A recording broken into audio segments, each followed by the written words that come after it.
আজকে আমার নতুন ব্লগ নিয়ে। এখন বাজে বিকেল 5টা, আর বিকেল 5টা থেকে আমি আমার আজকের ব্লগ স্টার্ট করলাম। তো সরি 5টা না, এখন 6টা বাজে। কারণ মানু অফিস থেকে চলে এসছে, ঘুম থেকে মানে উঠতে এত দেরি হয়ে গেছে আমার। মানু আসার পর আমি ঘুম থেকে উঠলাম, উঠে একদমই ভুলে গেছি টাইম দেখতে ঘড়ি।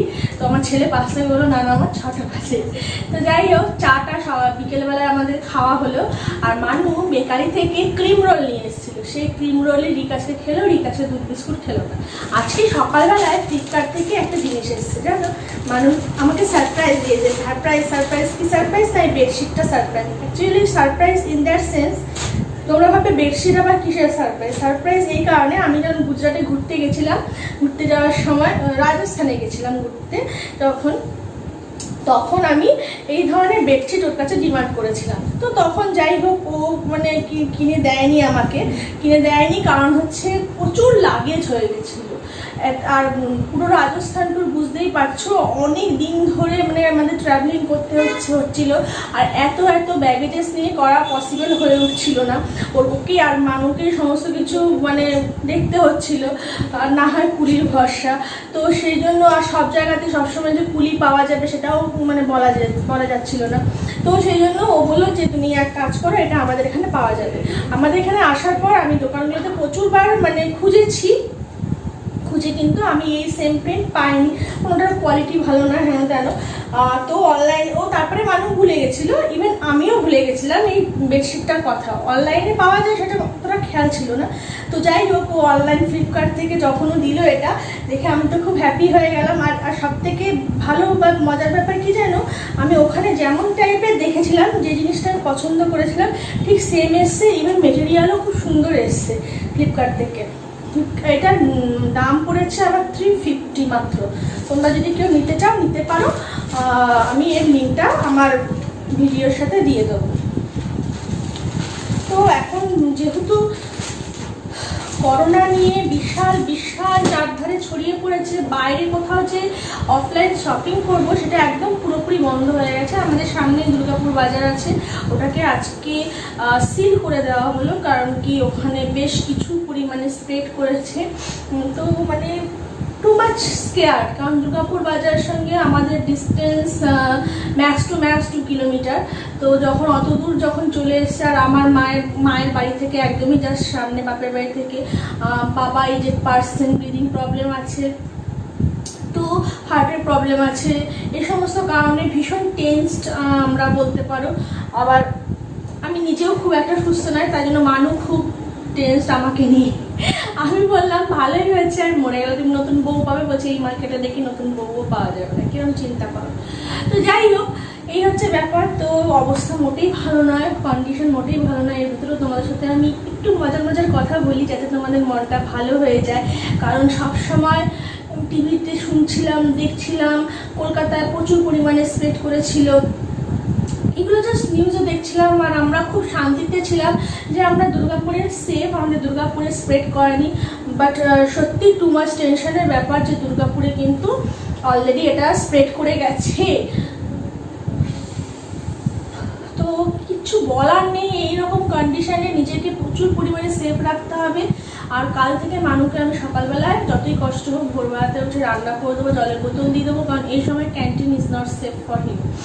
তো সেই জন্য একটা মানে মনের ভিতরে সারাক্ষণ যেন একটা ভয় যে ভগবান এটাকে যত তাড়াতাড়ি করো তত তাড়াতাড়ি করোনাকে মুক্ত করো, আর ভালো লাগছে না এইভাবে মানে সারাক্ষণ একটা ভয়ের ভিতরে, একটা টেনশনের ভিতরে কি থাকা যায়, বাঁচা যায়। মানে শান্তিতে মানে হাসতে পারছি না, হাসতে গেলে বুকের ভেতরে ভয়, মনের ভিতরে কোথাও আনন্দ করতে গেলে কোথাও একটা কিছু মনে হচ্ছে ভয় লুকিয়ে আছে। তো যাই হোক, চলো তোমাদের সাথে আজকে বিকেলবেলাতে রাতের মেনু করব আমি ছানার বড়া করে, আলু পটল দিয়ে তরকারি করব, একটা রসা টাইপের বানাবো। তো সেই রেসিপিটা তোমাদের সাথে শেয়ার করবো। রাত্রেবেলাতে রুটি হবে, আর তার সাথে এই তরকারিটা হবে। আর প্রচণ্ড গরম আজকে, মানে মনে হচ্ছে যে এরপরে আমার যে ভাত করলেই ভালো হতো বোধহয়। কারণ আমার ছেলে অনেকদিন ধরে বলছিল মা পান্তা ভাত খাবো। অ্যাকচুয়ালি 2 দিন ধরে বৃষ্টি পড়ছিল, আজকে হঠাৎ করে বৃষ্টি পড়াটা বন্ধ হয়ে যাওয়াতে হিউমিডিটিটা প্রচণ্ড বেড়ে গেছে, যার জন্য গরমটা অত্যন্ত বেশি। তো সেই জন্য কিন্তু ওই তরকারিটা রুটি দিয়েই খাবো, একটু মানে বেশ একটু ড্রাই ড্রাই হবে। তো চলো আর বকবক না করে কিচেনে তোমাদের সাথে রেসিপিটা শেয়ার করি। আমি ছানা নিয়ে নিয়েছি, যদি তোমাদের কাছে ছানা না থাকে পনিরটাকেও কিন্তু স্ম্যাশ করে ইউজ করতে পারো। এবার এর মধ্যে আমি অ্যাড করব baking powder.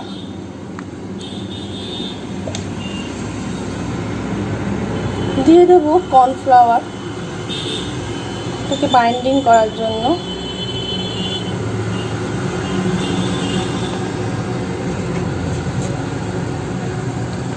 3 table spoon cornflour আমি অ্যাড করলাম।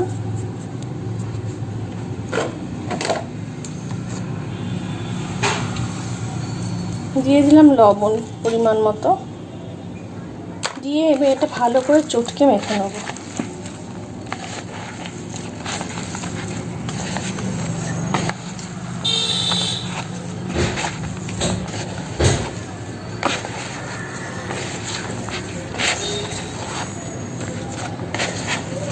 মেখে আমি একটা সফট ডো তৈরি করব।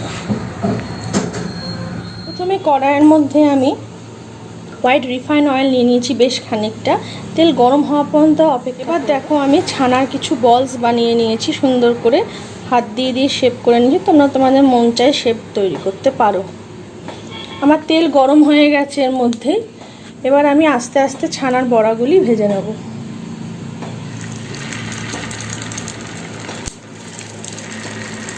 গ্যাসের আঁচটা একটু জোরে দেবো, নাহলে সব দিতে দিতে পুড়ে যাবে, সব কটা দিতে দিতে।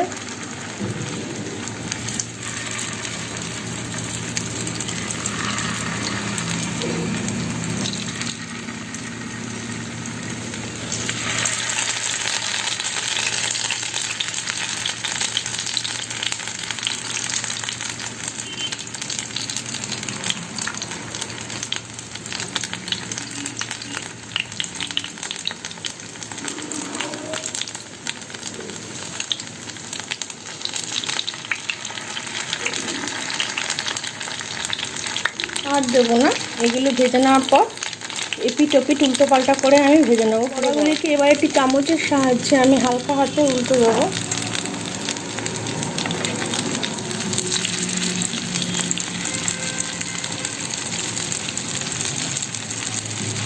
চামচ দিয়ে উল্টাচ্ছি, তাহলে বড়াগুলি ভেঙে যাওয়ার ভয় থাকবে না।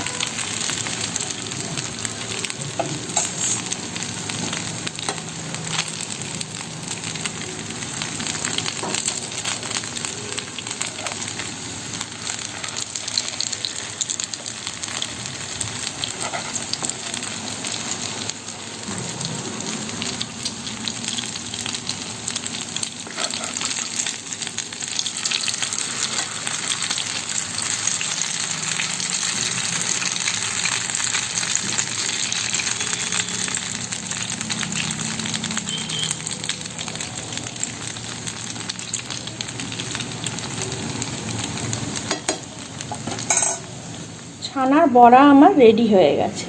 এবার কড়াইয়ের মধ্যে যে অবশিষ্ট তেলটা রয়েছে, এই তেলটা দিয়ে আমার রান্না হয়ে যাবে। তো তেল আমার অলরেডি গরম রয়েছে, আমি এর মধ্যে দিয়ে দেব 1 চামচ গোটা জিরে, দিয়ে দিলাম তেজপাতা। এবারে আমি পটল কেটে রেখেছি আর আলু কেটে রেখেছি, পটলগুলিকে আগে দিয়ে দেবো।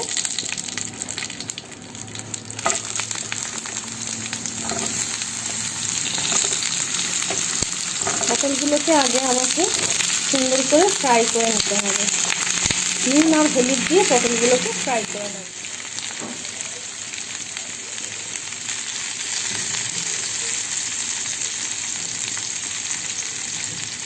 দিয়ে দিলাম 1 টেবিল স্পুন লবণ আর 1 টেবিল স্পুন হলুদ গুঁড়ো, দিয়ে ভালো করে মিশিয়ে নেব সব কটা পটল। দিয়ে গ্যাসের আঁচটা এই সময় একটুখানি জোরে দিয়ে পটলগুলোকে ফ্রাই করে নেব। খানিকটা ফ্রাই হয়ে যাওয়ার পর এর মধ্যে আলুগুলো দিয়ে দেবো, দিয়ে ভালো করে আলু পটল সবগুলো জোর আঁচে দিয়ে ভালো করে আগে ফ্রাই করে। পটল আমার ভালো মতো ফ্রাই হয়ে গেছে। এবার এর মধ্যে আমি দিয়ে দেবো আদা বাটা। আদার সাথে আমার কাঁচা লঙ্কাও পেস্ট আছে।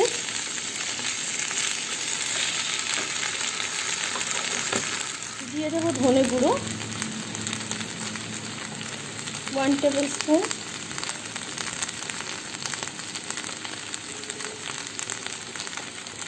জিরে গুঁড়ো 1 টেবিল স্পুন। ভালো করে এবারে মশলাটা আমি কষিয়ে নেব। টমেটো পিউরি আমি বানিয়ে নিয়েছি, একটি টমেটো, তার সাথে একটি কাঁচা লঙ্কাও ছিল, পেস্ট করে নিয়েছি। টমেটো পিউরিটাও দিয়ে দেবো, দিয়ে মশলা আরও ভালো করে কষিয়ে নেব।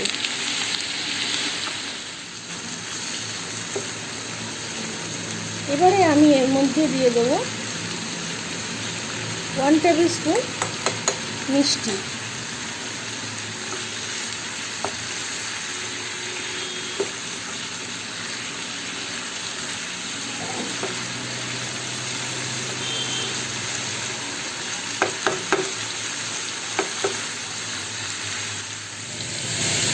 এবার আমি চাল মগজ নিয়ে নিলাম, 2 টেবিল স্পুন চাল মগজ নিয়েছি আমি। এর মধ্যে আমি দুধ অ্যাড করব, 1 কাপের মতো দুধ আমি অ্যাড করলাম। এবার এর আমি একটা থিক পেস্ট বানিয়ে দেবো। মগজ আর দুধের পেস্ট আমার বানানো হয়ে গেছে। এবার আমার গ্রেভিও কষে গেছে, এমন সময় এই পেস্টটা আমি দিয়ে দেবো।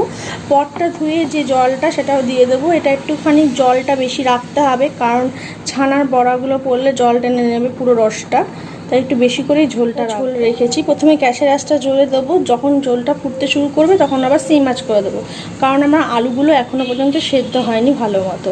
দিয়ে ঢাকা দিয়ে আমি সিম আঁচে এটাকে রেখে দেবো 5 মিনিটের। দেখো আমার ঝোল আলু ফুটে গেছে ভালো মতো। এবারে এর মধ্যে আমি গরম মশলা অ্যাড করব, 1 টেবিল স্পুন গরম মশলা আমি অ্যাড করলাম।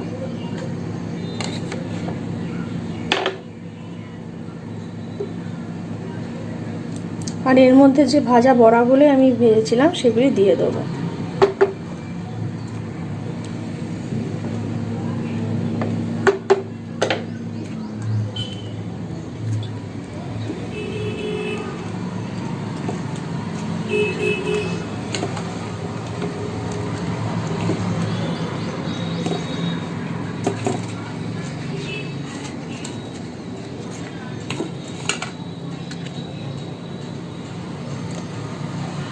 আর 1 চামচ ঘি দিয়ে আমি নামিয়ে রেখে দেবো সবজিটা।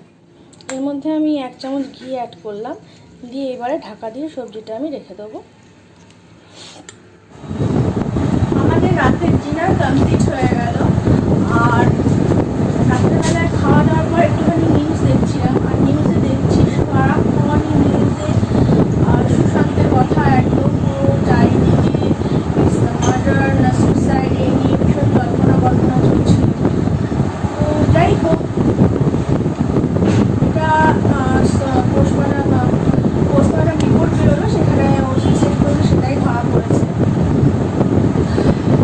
তো এই যে মেন্টাল যে স্ট্রেস বা ডিপ্রেশনের কারণে যে একটা এত বড় ডিসিশন নিল, এরকম একটা ব্রাইট ক্যারেক্টারের ছেলে, যে একটা ভালো স্টুডেন্ট ছিল, সব ছিল, আর শুধুমাত্র ডিপ্রেশন কথাটা খুব ছোট্ট একটা ওয়ার্ড ডিকশনারির ভেতরে, কিন্তু এটা অনেক অনেক গভীর। আমাদের প্রত্যেকটা মানুষকে কোনো কিছু নিয়ে মনে থাকলে চলবে না, যে ঠিক আছে জীবনে ঘুরে বসতে আপস অ্যান্ড ডাউনস আসতেই থাকে, খারাপ আসবে, তার মানে এই নয় যে সারা জীবনটা খারাপ থাকবে, তার জন্য ভালো আসবে, ভালো দিকটাও আমরা দেখবো। সুশান্ত সিংয়ের সুইসাইড একটা জিনিস বুঝে নিল যে টাকা পয়সার সব না, টাকা পয়সা থাকলে মানুষ ভালোভাবে বাঁচতে পারে না, তার জন্য ভালোভাবে বাঁচতে পারে সেটা হচ্ছে মানসিক শান্তি। তো আমার নিজেরও মাঝে মধ্যে যখন একা একা থাকি, যখন ছেলে স্কুলে চলে যায় বা হাজব্যান্ড অফিসে চলে যায়, ওকে ফোন করলে ফোন রিসিভ করে না, তখন কাজের প্রেশার থাকে, মিটিংয়ে থাকে, স্বাভাবিক ব্যাপার, তখন নিজেও মাঝে মধ্যে মনে হয় যে দূর ভালো লাগে। তো এখন বুঝতে পারছি যে না, এই জিনিসটা যে করতাম বা ভাবতাম সেটা ঠিক নয়। তো এই একাকিত্ব কাটানোর জন্য একটা খুব সুন্দর আমরা ডিসিশন নিয়েছি যে আমরা একটা পেট অ্যাডাপ্ট করবো, একটা পাপি অ্যাডাপ্ট করবো। পাপি অ্যাডাপ্ট করবো। তো গেছি, গিয়ে দেখে বুক করে এসেছি, কিন্তু এখন যেহেতু লকডাউনের সময় বুঝতেই পারছো, মানে আমি চাইলেই আমি পেয়ে যাব, তার কোনো গ্যারান্টি নেই, একটু টাইম লাগবে। আর ওর 1 মান্থ বয়স হয়েছে, বিগেল অ্যাডাপ্ট করবো বলে ডিসিশান নিয়েছি। যেদিনকে ওকে আনতে যাব সেই জন্য আমরা মানে তার সেই দিনটার জন্য ভীষণভাবে এক্সাইটেড যে কবে ওকে আনতে যাব, কবে ও আমাদের ঘরে আসবে। ওর জন্য আমি আমার কাবার্ডের একটা পার্ট ফাঁকা রেখেছি, না একটা পার্ট ফাঁকা রেখেছি। তারপরে তোমার একটা বেডের অর্ডার দেওয়া হয়েছে অনলাইনে, ওটা আসছে, কিন্তু ও কবে আসবে জানি না।